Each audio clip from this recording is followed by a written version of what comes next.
Bonjour à vous les balances!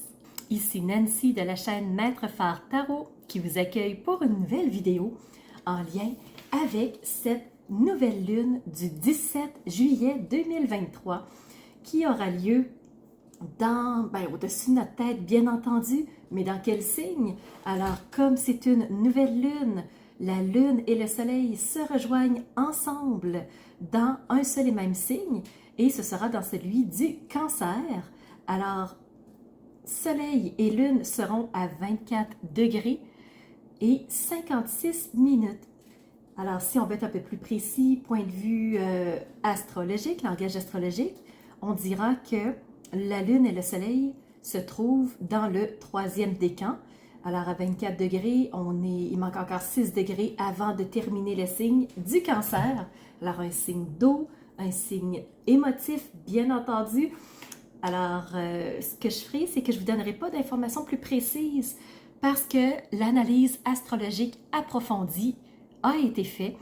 Elle a été déposée sous cette vidéo. Je vous invite à aller la voir pour comprendre c'est quoi les énergies qui se trouvent au-dessus de notre tête de façon générale. Donc, comment on explique ce qu'est cette nouvelle lune. Alors, en tout cas, allez voir sous la vidéo pour que ça soit vraiment plus précis. Je ne vais pas prendre plus de votre temps, mais sachez que cette nouvelle lune va se former en Cancer. Donc, un signe d'eau, un signe très émotif, hyper sensible. Alors, on va être vraiment dans ces émotions-là. Aujourd'hui, on se fait une vidéo en deux parties. La première partie sera ce regard astrologique orienté sur votre signe, les balances. Et en deuxième partie, nous irons compléter avec les messages des cartes ce que l'astrologie vous aura confié. Alors, si vous êtes prêts, commençons cette partie 1 qui est le regard astrologique. Alors, chez vous, les balances, il y a un invité qui est le nœud lunaire sud. Alors, ressentez-vous cette énergie de « il y a quelque chose à abandonner, il y a quelque chose dans ma vie qui doit cesser ». Alors, c'est le nœud lunaire sud qui s'est invité chez vous récemment. Donc, il était dans le signe du Scorpion et il est rentré chez vous. Alors, oui, vous avez cette énergie-là de « il faut que je change quelque chose, il faut que j'arrête quelque chose, il faut que j'abandonne un chemin ». Et allons voir maintenant au point de vue des aspects. Vous avez les trois, des sextiles, des carrés et des trigones. Point de vue des sextiles, vous avez trois sextiles. Un premier avec Vénus. Alors, Vénus, c'est le fait de vouloir plaire à quelqu'un, savoir que l'autre nous aime aussi. Donc, il y a une forme de charme, de profiter des plaisirs de la vie, d'avoir des belles relations aussi avec les gens qui font partie de notre quotidien.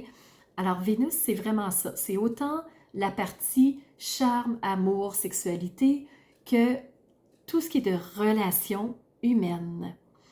Vous avez aussi un sextile avec Mercure. Mercure qui est la planète des communications. C'est le messager des dieux. Alors, comment vous allez entretenir une communication quand vous êtes avec quelqu'un d'autre? Quels mots vous allez utiliser? Est-ce que ça va être des mots qui vont être posés, qui vont être respectueux, qui vont être dans la lignée de la personne avec qui vous êtes en train de parler? Donc, vous allez ajuster votre communication tout dépendant avec qui vous vous trouvez. Et vous avez aussi un sextile avec la lune noire. Donc, la lune noire, c'est celle habituellement qui nous amène du brouillard, de l'incompréhension, des doutes, de l'inconfort. Pourquoi? Parce qu'il nous manque des éléments pour comprendre la situation.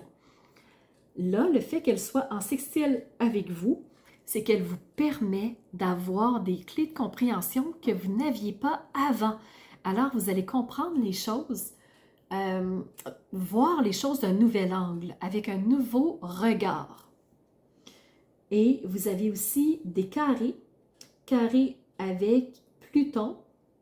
Donc, Pluton, c'est la planète qui va vraiment faire du ménage quand il y a quelque chose qui ne va pas. Par exemple, vous savez que votre nœud lunaire sud vous pousse à abandonner quelque chose. Alors Pluton va comprendre ce que le nœud lunaire sud a besoin de cesser et lui, il va faire du ménage. Il va s'organiser pour que on puisse régler ça, qu'on puisse faire du ménage. Et là, Pluton étant rétrograde, le ménage ne va pas se faire vers l'extérieur dans nos sphères de vie. Il va se faire à l'intérieur de nous par l'introspection. Alors, par un questionnement interne, vous allez vous poser des questions sur peut-être une ou plusieurs sphères de vie et vous demander, est-ce que ça me correspond vraiment? Est-ce que c'est vers ça que je veux vraiment me diriger? Donc, vous allez faire un état des lieux par l'introspection. Mais le fait que vous soyez en carré avec Pluton, ben, vous êtes réfractaire à rentrer dans cette introspection-là. Il y a des réticences à faire cette introspection-là et vous seul savez pourquoi. Et vous avez un carré aussi avec le soleil. Donc, le soleil, c'est cette nouvelle lune, c'est le côté identitaire, c'est qui je suis. Donc, j'ai l'impression que même si la lune noire vous amène un nouveau regard, une nouvelle compréhension, vous vous sentez perdu, vous vous sentez désarçonné, vous vous sentez mélangé. Et c'est ce qui fait que peut-être vous ne savez pas clairement qui vous êtes. Vous avez aussi un carré avec la lune elle-même, donc vous avez des perceptions, vous avez des ressentis, et là vous ne savez pas, est-ce que c'est vraiment vrai? Est-ce que ça vient de moi? Est-ce que je peux m'y fier? Donc vraiment, vous remettez en question votre intuition, vos ressentis, vos pressentiments aussi. Alors en plus de vous sentir perdu, vous ne savez pas sur quoi vous pouvez vous fier. Ce qui va vous aider, c'est votre trigone avec Vesta. Vesta, c'est l'astéroïde du bien-être et de l'harmonie. Alors, vous allez focaliser votre attention pour retrouver un état de bien-être et d'harmonie. Alors ça va être important pour vous pendant cette nouvelle lune, de retrouver un certain confort, un mieux-être, une sérénité. Alors, on va aller voir tout de suite la deuxième partie, qui sont les messages des cartes et qui viennent compléter ce que je viens de vous dire.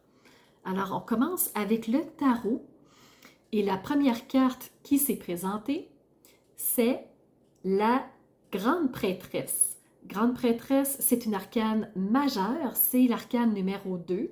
Elle suit le magicien. Et quand on sait qu'on a les ressources pour faire face à une situation, des fois, on a l'impression qu'il nous manque une compréhension. Par rapport à la lune noire, la lune noire va entrouvrir ses portes et va vous souffler un message, des informations que vous n'aviez pas avant. Et cette lune noire est personnifiée par la Grande Prêtresse dans cette nouvelle lune. Vous avez aussi reçu la carte du 8 d'épée. Les épées, voyons les épées, 8 de bâtons. Donc, les bâtons représentent la passion, représentent la vitalité, représentent tout ce qui nous fait vivre, ce qui nous intéresse, ce qui nous attire. Et là, ce qu'on vous montre, c'est que ce vers quoi vous êtes attiré va se réaliser de façon assez rapide. Alors, les balances, sachez qu'il y a quelque chose que vous souhaitez, une nouvelle route en tout cas qui est en train de se dessiner et un mieux-être avec Vesta qui va se faire de façon assez rapide. Donc, si vous vous demandez, ça vaut-il la peine d'aller vers cette nouvelle direction-là? Ben, en tout cas, avec la 8 de bâton, on vous dit que ça va arriver vite. Il y a quelque chose qui se dirige rapidement vers vous ou vous vous dirigez rapidement vers quelque chose. On vous parle aussi du diable qui est une deuxième arcane majeure, donc c'est la 15. Le diable, lui, ce qu'il vient vous dire, c'est que vous allez être tenté d'aller vers des directions qui ne seront pas nécessairement celles qui vous correspondent. Alors, il va falloir faire preuve de sagesse pour vraiment faire la différence entre est-ce que c'est pour moi, est-ce que ça me correspond ou est-ce que c'est un piège? Parce que le diable est là pour vous tenter. Alors, c'est quelque chose qui va paraître évident, qui va paraître intéressant, qui va paraître vraiment être fait pour vous, mais ce ne sera pas le cas. Ça, c'est le diable qui vient vous tenter et qui vient vous mettre des petits pièges. Donc, c'est pour ça que je vous en parle, que vous le sachiez. Alors, comment faire pour savoir si le diable, si cette situation-là vient du diable ou si je peux m'y fier? On vous parle ici de l'écoute. Alors, écoutez votre voix intérieure, écoutez votre messager. Vous avez en sextile Mercure qui vient vous aider à mieux comprendre la situation, à discerner les choses. Alors, écoutez votre petite voix, celle que vous entendez et celle qui est là depuis votre naissance, en fait, pour vous reconnecter à votre véritable personne, à votre énergie vitale. Je parlais de l'énergie vitale ici, vous l'avez avec le 8 de bâton. Alors, c'est important de savoir, mais qu'est-ce que vous voulez vraiment et êtes-vous focalisé? Êtes-vous complètement aligné sur ce que vous voulez vraiment?